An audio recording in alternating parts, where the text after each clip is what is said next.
Bismillahirrahmanirrahim. Assalamualaikum warahmatullahi wabarakatuh. Perkenalkan nama saya Ahmad Kelani dari jurusan Ilmu Al-Quran dan Tafsir IAIN Syekh Nurjati Cirebon. Di sini saya akan mempresentasikan tentang metodologi ensiklopedia Al-Quran karya M. Dawam Raharjo.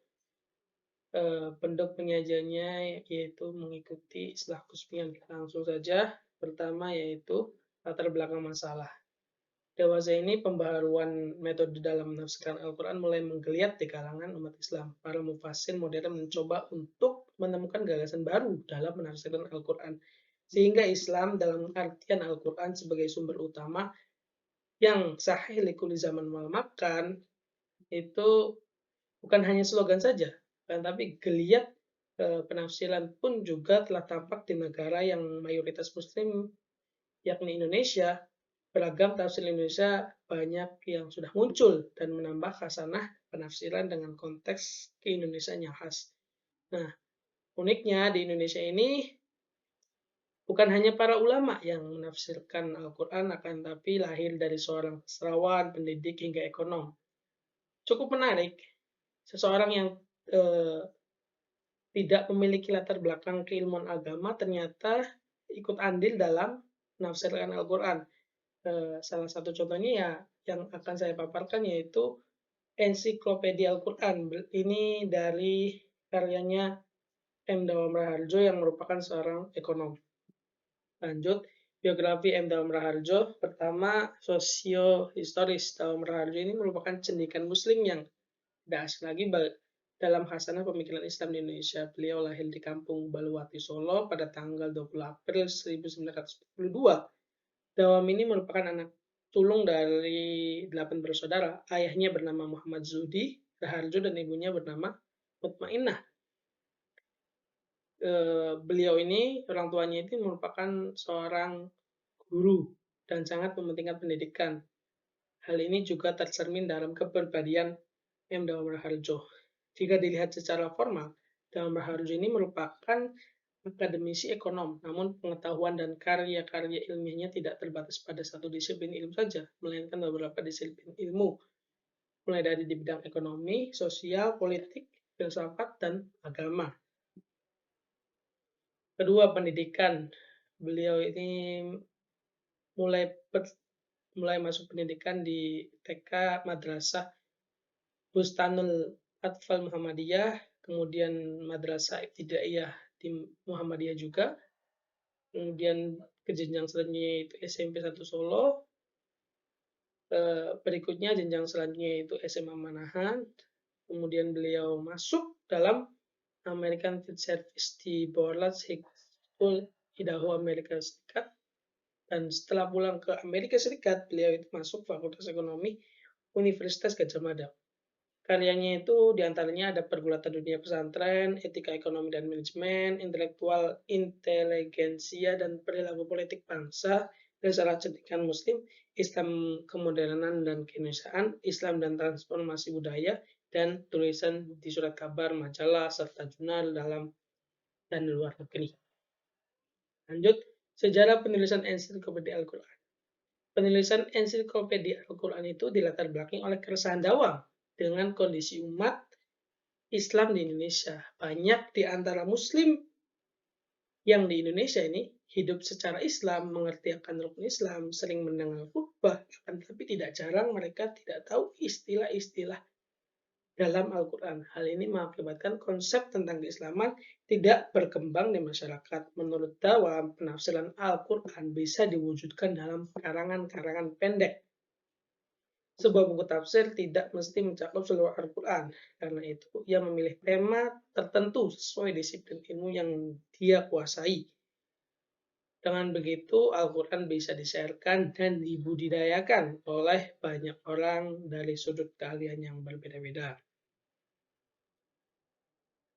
Lanjut, poin selanjutnya itu metode aspek teknik penulisan. Pertama itu sistematika penyajian. Kitab ensiklopedia Al-Quran ini menggunakan metode tematik modern. Tematik modern ialah salah satu metode penafsiran Al-Quran dengan cara menghimpun ayat-ayat Al-Quran yang terkait dengan suatu tema tertentu dalam upaya menjadikan Al-Quran sebagai petunjuk hidup bagi Muslim modern dengan segala tantangan dan problematika. Metode tematik modern sendiri ini dibagi menjadi dua, yakni tematik single yang bahasanya satu tema dan plural yang memuat berbagai tema dalam Al-Quran. Hal ini dapat disimpulkan bahwa kitab ensiklopedia Al-Quran ini menggunakan tematik modern plural karena di dalamnya terdapat 27 tema kunci yang ditafsirkan.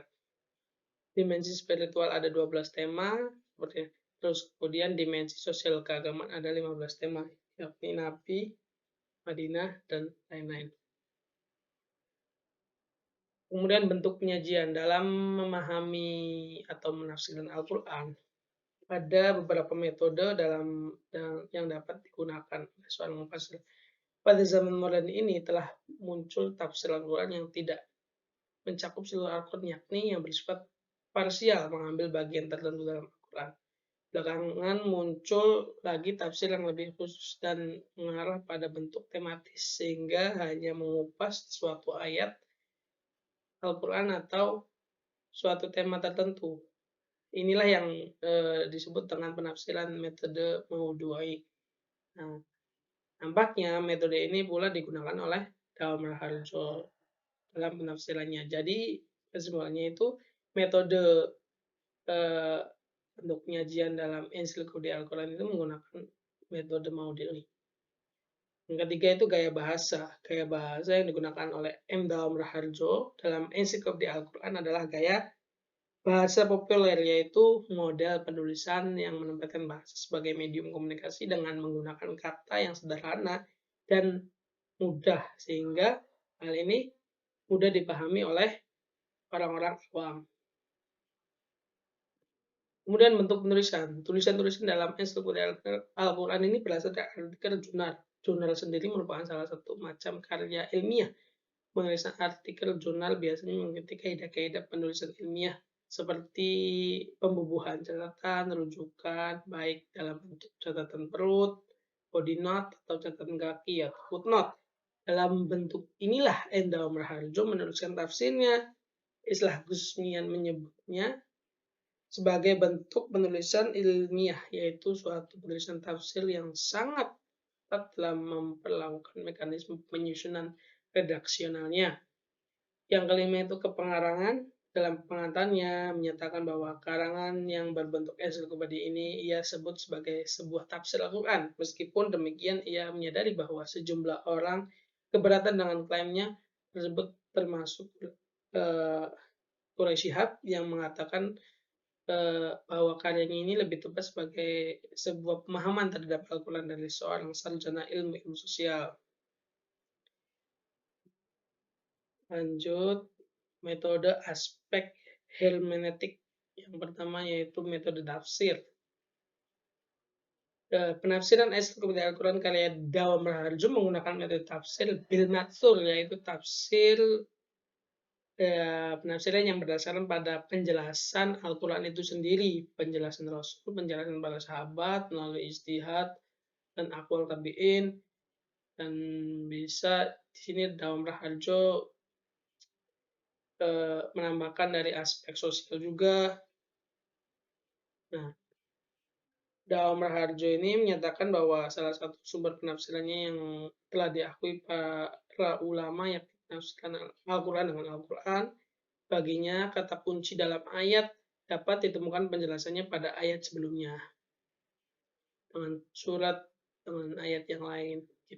Ayat dengan ayat Al-Quran, bisa dengan hadis, bisa dengan pengetahuan sosialnya, dan aspek keindonesiaan lainnya oleh Dawam Raharjo. Yang kedua, nuansa atau corak penafsiran.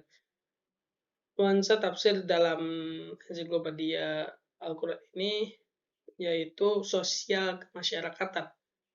Karena M. Dawam Raharjo ini isinya itu tentang penjelasan ayat dan aspek sosial juga. Contohnya dapat dilihat pada pembahasan bab setelah ini yang mengkaji aspek sosial sekaligus analisis wacana dalam penafsiran Raharjo. Yang ketiga, pendekatan tafsir. Pendekatan tafsir adalah titik pijak keberangkatan dari proses tafsir. Pendekatan yang berorientasi pada teks disebut pendekatan tekstual, sedangkan berorientasi pada konteks disebut pendekatan kontekstual. Saat ini istilah masukkan ensiklopedia Al-Quran ke dalam kategori pendekatan tekstual. Alasannya adalah Raharjo tidak mengarahkan gerak hermeneutiknya pada konsepsi sosial dan struktur budaya di Indonesia dalam membangun kesimpulan. Poin terakhir yaitu analisis tafsir dan analisis lokalitas. Contoh penafsiran pada tema amanah. Kemudian amanah, kalau kita mengikuti bacaan aslinya, dalam bahasa Arab atau amanat adalah kata yang sudah menjadi bagian pembenaran bahasa Indonesia. Nah, kemudian amanah dan soal kepercayaan. Istilah amanat penderita rakyat yang singkat Ampera kemudian dijadikan nama kabinet pertama dalam pemerintahan Orde Baru. Nah, di sini itu terlihat usaha Dawam untuk membawa tema ini ke konteks Indonesiaan. Jadi, amanat itu merupakan soal kepercayaan kalau dalam konteks keindonesiaan, dibawa dia itu dalam konteks keindonesiaan. Dan kemudian dia lanjut ke amanah dalam Al-Quran. Ketika membahas Quran surat Al-Ahzab ayat 72, menurut Hamka itu ayat tersebut menggambarkan secara majas betapa beratnya amanah itu sehingga gunung, bumi, dan langit pun tidak bersedia. Sementara Maulana Muhammad Ali berpendapat bahwa kata hamala al-amanata berarti tidak pada amanah, tidak setia pada amanahnya. Dihubungkan dengan Quran surat ayat Al-Baqarah ayat 30 dan Quran surat ayat 61. Terus kemudian amanah dalam kehidupan sehari-hari. Jadi di sini Dr. Muhammad Imanuddin, beliau mengutip pendapat Dr. Muhammad Imanuddin, mengatakan bahwa demokrasi itu adalah amanah Tuhan. Salah seorang ekonom Islam, Dr. Muhammad Siddiqui, mengambil amanah sebagai prinsip terpenting berlakunya sistem Bank Indonesia. Terus kemudian mengaitkan dengan di sini Dawam itu mengaitkan dengan teori ekonomi, sosial politik, dan mengembangkan pendapat pakar di bidangnya. Kemudian hadis Nabi disebutkan bahwa jika seorang berbicara dalam suatu perundingan, maka ketika ia telah berpaling itu merupakan amanah. Jadi di sini di amanah dalam kehidupan sehari-hari, beliau itu mengkaitkan ayat Al-Quran tentang amanah, tema tentang amanah itu pada teori ekonomi, sosial politik, dengan mengungkapkan para pakar seperti Muhammad Imanuddin dan Siddiqui.